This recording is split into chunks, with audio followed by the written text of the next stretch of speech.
বৃষ্টিতে আমাদের সৈয়দপুর বাজার কালকে সকাল থেকে বৃষ্টি শুরু, আর এখন পর্যন্ত পুরো রাত তো বৃষ্টি আসলো, এই সকালেও বৃষ্টি হইতেছে।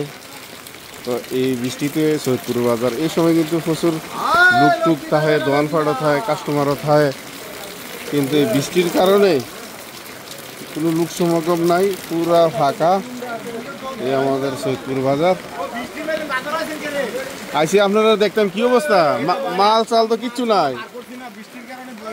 কচু লয়ে রাখছেন আপনি,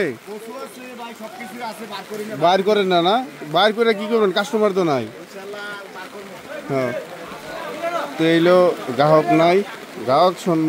এই বাজার বৃষ্টির কারণে আইয়া কি করবো, এই যে তরকারি বাজারটা কিন্তু দেখাই না, এই যে তরকারি বাজারটা দুই বছর কাদা হয়ে রয়েছে। আসো, এলো সৈয়দপুর বাজারের দুধ বাজারের অবস্থা, কারণ বৃষ্টির মাঝে তো কেমনে দাঁড়াইব দুধ লইয়া, আর প্রচুর বৃষ্টি হইতেছে এই মুহূর্তে। এলো মাছ বাজারটা,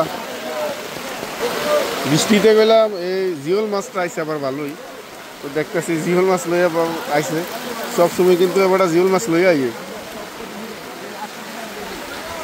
ট্যাংরা 800 টাকা কেজি চাইতেছে, একবারে দেশি ট্যাংরা। তো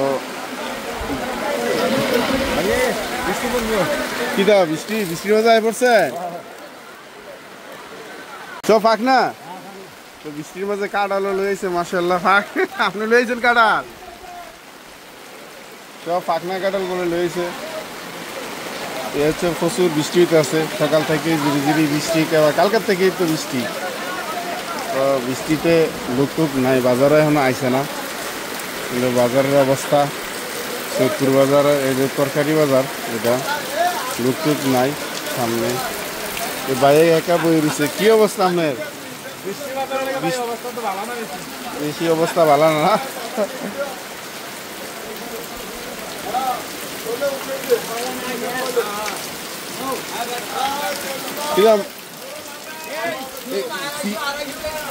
সিম 800 টাকা কেজি। হ্যাঁ,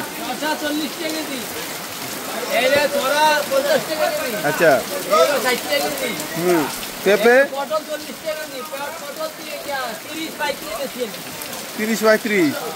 তো আজকে মালাই চিনি সকালে আসে না, মানে বৃষ্টিতে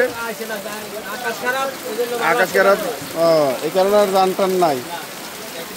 তো মানুষও নাই বাজারের মাঝে, সব একা বই রয়েছে। সালাম, কিতা লই আইছে? এই লতি লই আইছে। এবার প্রত্যেকদিন সবসময় একটা না একটা লই আইছে বাজারের মাঝে।